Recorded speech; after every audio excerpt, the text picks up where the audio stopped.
Today's topic, we're going to look at body imaging, and by this, we are looking at athletes who may see huge swings in weight and muscle tone due to their sports during the season to possibly give themselves an advantage in competition. And so, for a lot of people, when that comes to mind, we could be talking about our swimmers and wrestlers here in the winter season, but I'm sure for cross country and track runners and some other sports, football players, they'll also be able to relate to this. And finally, on the athletic side, we're going to cross in with a little coach's question as well. If the coach suspects something with their athlete that is not appropriate, or maybe they're more tired or whatever because they're going through these swings, what can the coach do with the athlete to kind of get through this?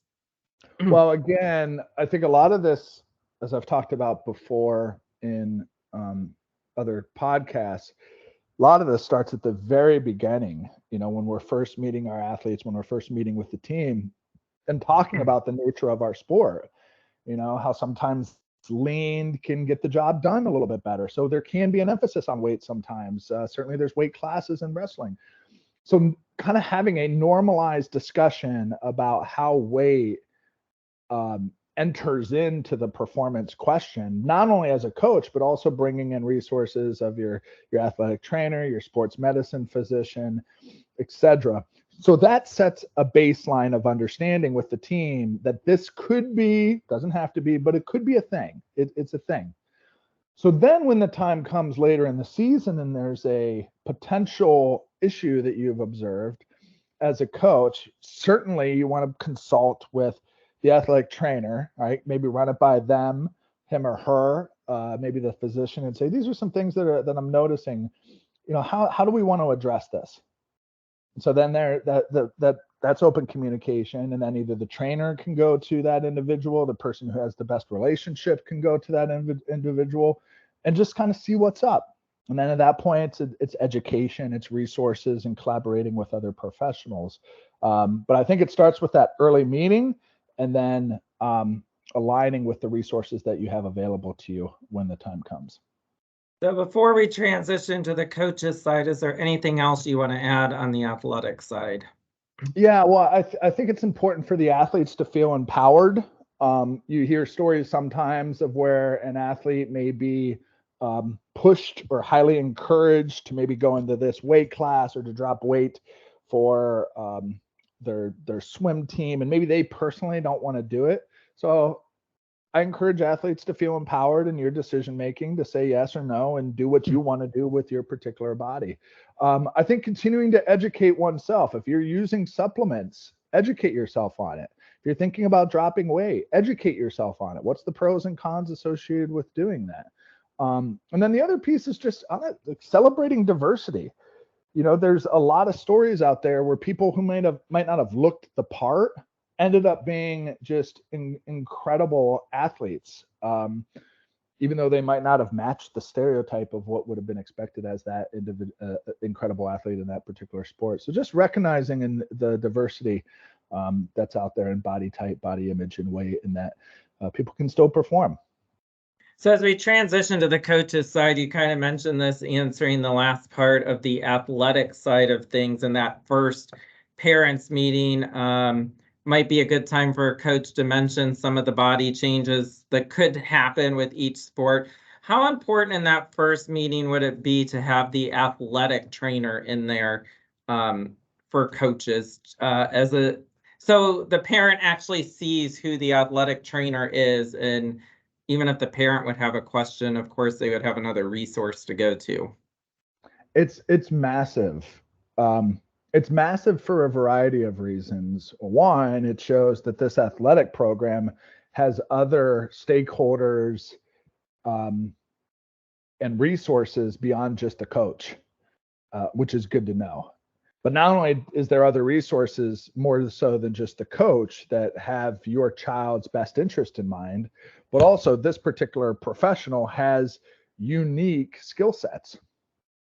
And those unique skill sets can be leveraged at certain times of the season.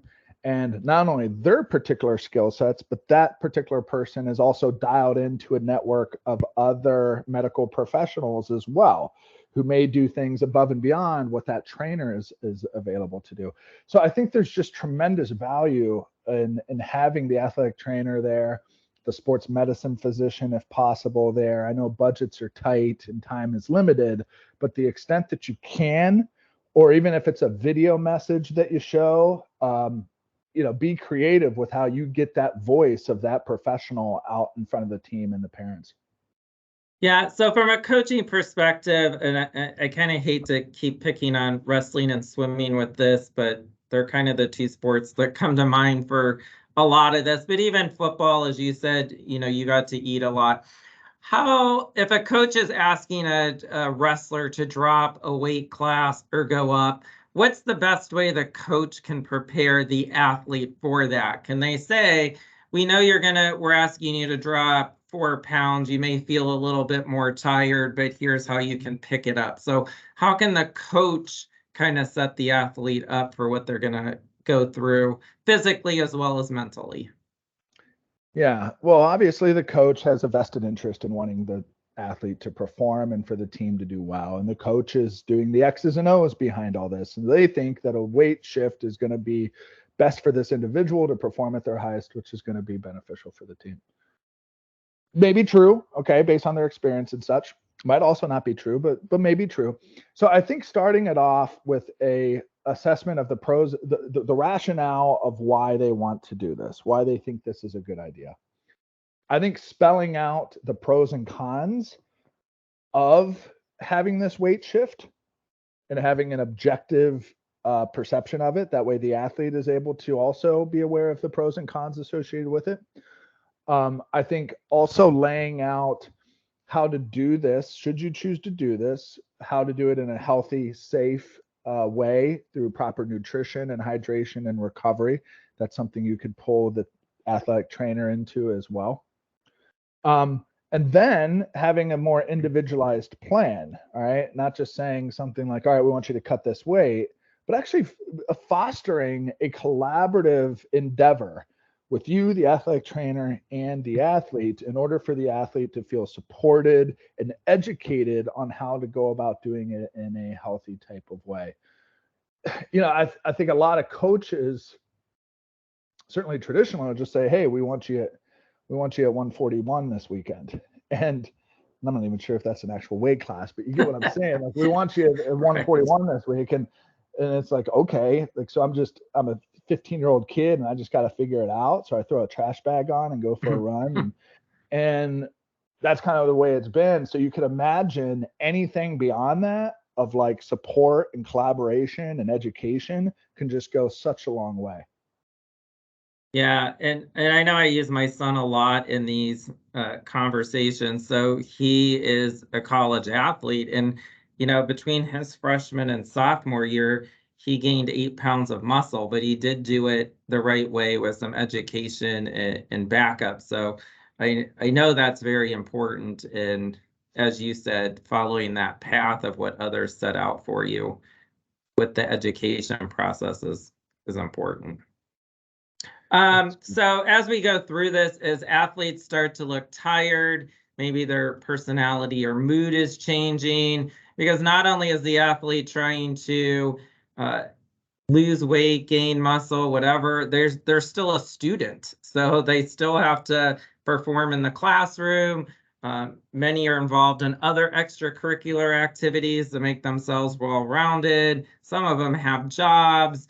So coaches are starting to see that tiredness set in because it's not just they're asking them to do one thing, they've got the rest of it to do as well. What's the best way for that kid to get a mental health break sort of and reset? Like maybe this weight gain or loss isn't as important as the coach once thought it was. I think empathy can go a long way. And I'm certainly not here to tell coaches how to coach, but empathy goes a long way. And if you think about what the athlete is going through as kind of a stereo equalizer. So you have all these knobs, and the athlete is a collection of all these knobs. So you have academic part of the athlete. Sometimes academics is turned up, sometimes academics is turned down. Sometimes weightlifting is turned up, sometimes it's turned down. Sometimes cardiovascular fitness is turned up, sometimes it's turned down. And so as a coach, you recognize that one of the knobs is this weight loss, weight gain knob. And if this is a time when that knob is kind of heightened up because of you're tapering, or you want to fit this person into a different weight class or whatever it might be, if that knob is turned up, maybe another knob is going to be adjusted, needs to be adjusted. Maybe for that athlete, we lighten the weightlifting load for that particular week or two while they're trying to do the weight loss or gain thing. So again, I'm not here to tell people how to coach, but thinking about these different knobs and knowing how can we turn these different knobs to where the overall sound is still enjoyable for the athlete and not too overwhelming. And you know who else needs to be at the board to be able to make those decisions? The athlete and other resources too. So you have all these people that are sitting in the sound booth determining what's going to be the best sound for this athlete right now. Maybe not forever, maybe not for the next song or the next week, maybe not forever, but right now, what's going to be the best sound for this athlete in order for them to perform at their best. And so anything else you want to add on the coach's perspective of this before we get into the parental side? You know, at the end of the day, it's safety. Listen, I get that you want wins and losses, but if you have an athlete that goes into cardiovascular arrest because they're not hydrated and didn't have enough proper calories and they overextended themselves, do you think you're really going to give a shit about that win or loss? Or is that athlete going to be on your mind? And that's a dramatic example. But if you keep that example in mind, it's just going to allow you to approach these interactions and these asks with a little bit more empathy, a little bit more grace, a little more gravitas, because you think about what you're asking a human being to do. You're asking a human being to adjust doing things that come to them very naturally or unnaturally. You're telling me now essentially what I need to put in my mouth and eat or not. So those are sensitive things, and I think we can overlook that in the name of sport and performance. So safety, empathy, building that trust at the beginning and throughout the season, and just again recognizing that this is holistic development. Weight loss does not occur in a vacuum. Weight gain does not occur in a vacuum. There's all these other things that the athlete also has to simultaneously deal with. Yeah, and I think you touched on it, a little bit earlier. You tell a 14 or 15-year-old kid, hey, I need you to gain 5 pounds or lose 5 pounds. A lot of times those athletes aren't strong enough or developmentally to advocate for themselves. So, if your coach tells you to do something, most athletes are going to do or try to do what the coach asks them to do.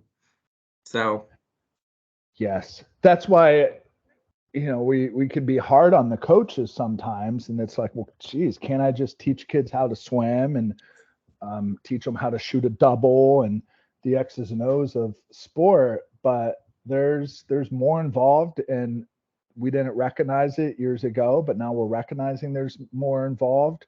There's more involved off the field of play these days too. So yeah, the feeling of responsibility and what the coach needs to notice has enhanced and has increased. That's why it's so important to have other collaborators and resources available. And I understand not all teams have it because of budgets, but be creative. Find ways to get more eyes on the situation. That way you have people to lean on and you don't have to do it all yourself. And if you don't have to do it all yourself, you're less likely to just rely on old habits and the easy way of doing things. yeah, and I should point out too, it's not, we've talked a lot about swimming and wrestling, thrown in football and basketball a little bit, but I often don't mention, like my daughter was a competitive cheerleader, so she would often talk about her own muscle tone because she was the baser, so she was lifting, her teammates up, and so it's not just one or two or three sports we're talking about here. It really covers just about every sport or multiple sports. We just zeroed in on a couple that have sticked out more over time. So I didn't want those two sports to feel like we're picking on them particularly, but Well, and you're right. And there's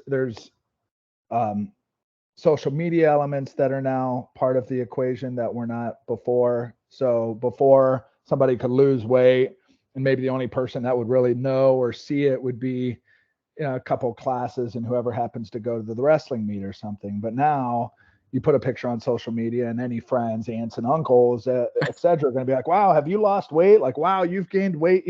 So there's social media elements to that. And then obviously uniforms have gotten interesting throughout the course of history as well.